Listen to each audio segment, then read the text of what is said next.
Environmental crusaders, they are standing right in the middle of the lake, as you can see here, which is the Sarkhej Rosa tank, and I'm going to take you through the entire tank.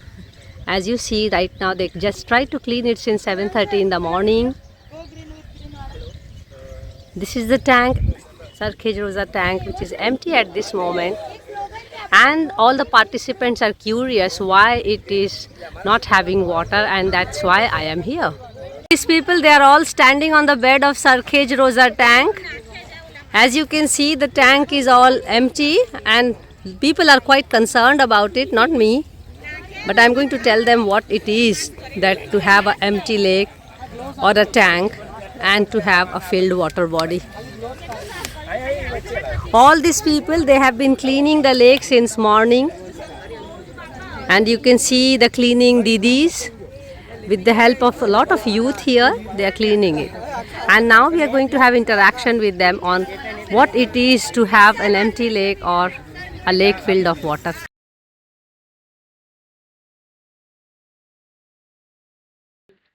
मेरा नाम ऐशानी है और मुझे ये thought आ रहा था कि ये तो काफी एफर्ट इंटेंसिव काम है। अप्रिसिएशन भी आ रहा था कि जिन लोगों को ये काम करना पड़ता है वो काफी अच्छा काम करते हैं और डे टू डे में मतलब हमें रियलाइज नहीं होता है कि हमारे शहर जो साफ रख रहे हैं उनका काफी रोल है। बिल्कुल। पर ये भी लग रहा था कि इतना एफर्ट हर संडे हम शायद ना डाल पाए और फिर भी दिख रहा है कि हमने पूरी सफाई हम नहीं कर पाए। तो ये एक एक ये एंगल, एक तरीका हुआ, पर दूसरा तरीका क्या हो सकता है कि हम इस नौबत पे आए नहीं कि हमें ऐसी सफाई करनी पड़े। तो आप लोग जो भावना बहन ने बहुत थोड़ा सा टच किया था इस बात को, और सर ने भी टच किया कि हम कैसे रहते हैं, उसमें बहुत मैटर करता है। और किसी के सवाल या कोई थॉट्स हैं, प्लीज बताइए। મારું નામ છે નિયતિ પરમાર. મને એવું સવાલ થાય કે આપણે અહીંયા અત્યારે સાફ સફાઈ કરી, હવે 1 મહિનો સુધી 2 મહિનો સુધી પછી પબ્લિક આઈને ફરીથી તેને ગંદકી કરશે તેનું I love you, $1 million question. Who is this public? Just because आपका घर यहाँ नहीं है, आप इसके बारे में दूसरे के लिए बोल सकते हैं। यही काम हम अपने घर के पास कर रहे हैं, क्योंकि मैंने गारंटी दी आपके घर के 1-1.5 किलोमीटर पे तालाब है, आपने उसको देखा नहीं है। आज हम जो भी बाजार में खरीद के लाते हैं, हमको ये समझना पड़ेगा जब उसका कोई हिस्सा हमारे कोई काम का नहीं है, all waste that you come take out of your house lands up in the water. अब वो चाहे आपके हाथ से गिरता हो, चाहे क्लीनर के हाथ से गिरता हो, चाहे गाड़ी के हाथ से गिरता हो, चाहे चिड़िया लेके यहाँ से वहां जाती। कई बार आपने देखा होगा चिड़िया पॉलिथीन उठा के जा रही है, कुत्ता दूध की थैली को बेचारा चाट रहा है, उसके साथ कुछ उसके अंदर प्लास्टिक चला जाता है। एक और सवाल था इधर। हाँ प्लीज। मैडम, यहाँ पे जितना भी जो वेस्ट है वो पब्लिक से ही हुआ है। हाँ। नेचुरली तो कोई वेस्ट है ही नहीं। बिल्कुल। जितना आपने अभी ढूंढा सब पब्लिकली। हाँ। तो थोड़ा अगर अंडरस्टैंडिंग से करे तो वो इन फ्यूचर तो होगा ही नहीं। एब्सोल्युटली। और कॉर्पोरेशन के भी सब लोग हैं, वो लोग आपको शायद बेटर नंबर दे पाएंगे, पर ऑल ओवर इंडिया अगर हम कचरा नहीं करें तो कॉर्पोरेशन के जो वर्कर्स हैं उनका कितना लोड कम होगा, ये हमको कभी सोचा है हमने? आपको मालूम है पर मिलियन भी एक कॉर्पोरेशन क्लीनर नहीं है इस देश में, पर मिलियन। तो वो इंसान के ऊपर आप बोझ और स्ट्रेस समझ रहे हैं?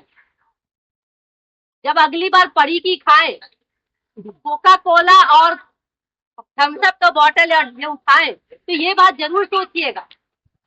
और जब ड्रिंकिंग वाटर पिए तो ये बात सोचिएगा कि पानी तो नल का ही है, सिर्फ बॉटल का पैसा ले रहे हैं 20 रुपए, जो बॉटल बाद में कचरा हो जाता है।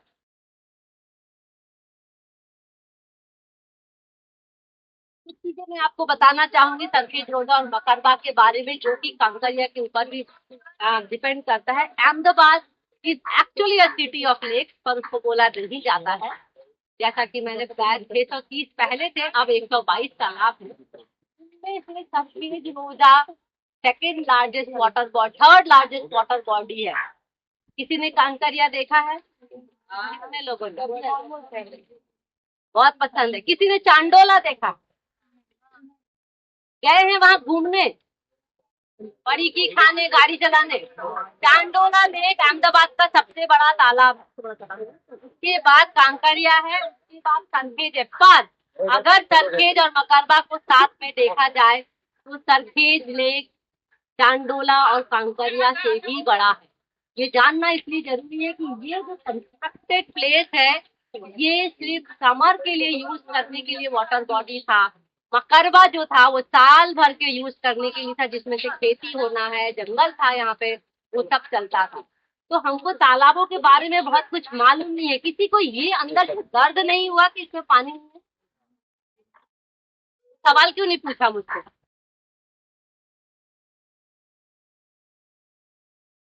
मेरा अगला सवाल है, किसी ने कॉलेज में पानी के बारे में कुछ भी पढ़ा हो H2O छोड़ के तो बताइए, हाथ उठाइए बस। H2O छोड़ के कुछ भी पढ़ा पानी के बारे में?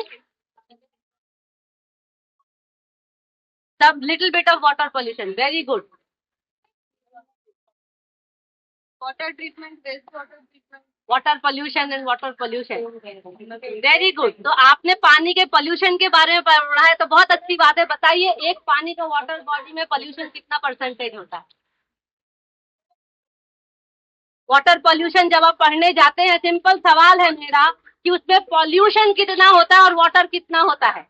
आपको जान के आश्चर्य होगा कि इस देश का एवरेज में 0.3% पोल्यूशन है, 99.7% पानी है, और वो 0.3% का कंट्रीब्यूशन इंसानों का। मछली तालाब गंदा नहीं करती, नदी गंदा नहीं करती, दुनिया का कोई भी जानवर गंदा नहीं करता। अब आप सोचिए सिर्फ 0.3% उस वाटर बॉडी में डाल के हमारी कितनी ताकतवर है, इंसानियत कितनी ताकतवर है कि उतना पूरा 99.7% पानी को गंदा करती है। टू द एक्सटेंट कि 2050 में अब ऑलरेडी एस्टैब्लिश्ड साइंस है कि by 2050 there will be more plastic in the water bodies then fishes together. You may also not know, आज की तारीख में एवियन बोलिए, लैंड बेस्ड एनिमल बोलिए या वाटर बेस्ड एनिमल बोलिए, फिशेज बोलिए, 90% of them die out of unnatural death because of that 0.3% pollution that India does. I mean not India, that humans do. Can you imagine सिर्फ 0.3% pollution हम पानी में डालते हैं, 90% पानी या जमीन पे भी 90% जानवर आज की तारीख में नेचुरल डेथ नहीं मरते, वो मेडिकल डेथ मरते हैं, पोल्यूशन डेथ मरते हैं। ओनली 10% नेचुरली डाई करते हैं जो स्ट्रॉन्ग होते हैं, अपने आप को बना के रखते हैं। इंसानों में भी होते हैं, कई लोग पूरी जिंदगी बीमार रहते हैं, कुछ लोग नेचुरली जीते। तो हमारा इतना बड़ा योगदान है इस प्लैनेट में।